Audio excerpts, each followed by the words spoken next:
نے قیادت سنبھال لی تھی، اور وہی جیسے آپ نے کہا کہ گراس روٹ لیول کے مڈل کلاس کے تھے، اور وہ ایک عجیب و غریب یوں انقلاب تھا گور صاحب کہ اس میں لیڈرشپ کوئی نہیں تھی. اس میں تو لیڈرز بعد میں عوام نے کریٹ کیے کہ کم از کم ہمارے اسپوکس مین تو ہونے چاہیے. جنرل جو عوام تھے وہاں کا دانشور طبقہ، لکھنے والا طبقہ، ادیب، پینٹر، انہوں نے اس پوری تحریک کو چلایا تھا. اس قسم کا کوئی سینیریو مستقبل قریب میں آپ کو پاکستان میں نظر آ رہا ہے؟ کیونکہ سفرنگز بہت بڑھ گئی ہیں. یہ کمال خالی فرانس کا نہیں تھا، یہ ایک انسانی فطرت ہے. انسانی فطرت ہے. تو انسان جہاں جہاں بستے ہیں، اور جب آپ سپریشن اور اوپریشن کو کنٹینیو کریں گے وہاں یہ ضرور آئے گا. ایسٹ پاکستان میں آپ نے دیکھا کہ ان پہ سپریشن کی ہم نے، وہ میجورٹی تھے، رول ہم کر رہے تھے، اس کا نتیجہ کیا نکلا؟ بالکل. تو جدھر انسان رہتے ہیں وہ انسانی فطرت رنگ لاتی ہے. ابراہیم ماسلو نے ہائرارکی آف نیڈس پہ بات کی تھی، اور اس نے ہائرارکی آف نیڈس کو یوں ڈیفائن کیا تھا، جو پھر بھٹو صاحب نے بھی وہ سلوگن لیا تھا، روٹی کپڑا اور مکان کا. انسان کو سب سے پہلے کیا چاہیے؟ کھانا. سیکنڈ کیا چاہیے؟ تن ڈھانکنا. کپڑا، تن ڈھانکنا.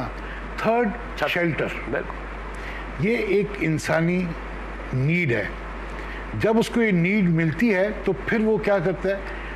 آئیڈینٹیفیکیشن میں جاتے ہیں، گروپ بناتے ہیں کہ ہم شیخ ہیں، ہم خان ہیں، ہم فلانے ہیں، ہم پاکستانی یا مسلمان ہیں یا فرینچ ہیں. وہ پھر اس کے اندر جاتے ہیں اپنے آپ کو آئیڈینٹیفائی کرنے کے لیے. پھر نیکسٹ اسٹیج آتا ہے جب آپ آئیڈینٹیفائی کر لیتے ہیں تو کمپیٹیٹیونیس کا، کہ ہم نے اب کمپٹیشن کی آئیڈینٹی ہو گئی نا گروپوں کی. تو اسی طرح جب آپ نے جیسے مثال دی کہ وہاں فرانس کے اندر یہ ایک ریولوشن آیا اور اس کے اندر لیڈر نہیں تھا، تو ان کے اندر گروپس بنے. بالکل. اور اس گروپس کے اسپوکس مین بنے، وہی پھر لیڈر بنے. اسی طرح ایوولوشن ہوا، اسی طرح پارلیمنٹ وجود میں آئی، اور آج دن تک آپ دیکھیے وہ کتنی اسٹرانگلی چلتی چلی جا رہی ہے. وہی میں نے عرض کیا تھا نا کہ پچھلے دنوں جب شکر کا بحران تھا تو بجائے اس کے کہ اس کے سلیوشن کی طرف کوئی توجہ دی جاتی یا ارباب اقتدار کا کوئی ایسا سٹیٹمنٹ آتا کہ عوام کو ڈھارس بنتی، سٹیٹمنٹ یہ آتا تھا کہ آپ شکر کو استعمال کرنا کم کر دیجئے، صحت کے لیے اچھا نہیں ہے. Why don't you reduce your sugar intake. یہ روٹی نہ ملے کیک والا اس سے بہت قریب کا سٹیٹمنٹ تھا. یو تھنک ایک cartelisation, that was because of cartelisation. جتنے مل اونرز تھے انہوں نے اس مال کو دبا کے رکھا، اس کی پرائسز بڑھائی. لیکن میں کہنا یہ چاہ رہا ہوں کہ اس قسم کی جو چھوٹی چھوٹی جو ہماری عام روزمرہ کی چیزیں ہیں، جب وہ لگژری بننا شروع ہو جائیں، آٹا لگژری بننا شروع ہو جائے، بجلی لگژری بننا شروع ہو جائے، تو آپ نہیں دیکھ رہے کہ 1789 ایک مرتبہ پھر اپنے آپ کو دہرائے گا. آپ سوال کو ذرا یہاں روکیں، اور میں آپ کو ایک جو میں نے شروع میں بات کی تھی کہ جب تک آپ کے پاس سسٹم نہیں ہوگا، ادارے نہیں ہوگے، اکاؤنٹیبلٹی نہیں ہوگا، ہر شعبے میں آپ کو یہ چیزیں نظر آئیں گی. کارٹلائزیشن ہو رہی ہے، شوگر کو ہوٹ کیا جا رہا ہے تاکہ وہ لوگوں تک نہ پہنچے، ان کے منافع بڑھ جائیں. آپ ظلم کی انتہا دیکھیے. یہ ایسا لگ رہا ہے کہ 300 سال پہلے کسی بہت ہی اوپریسو رجیم کے اندر کہ آپ کوئی تاریخ کی کوئی ورک پڑھ رہے ہیں، یا فاتح جب کسی ملک میں آ کے فتح. اب یہ کارٹلائزیشن کس نے کیا؟ آپ کی کتنی شوگر ملز ہیں؟ میری کتنی ہیں شوگر ملز؟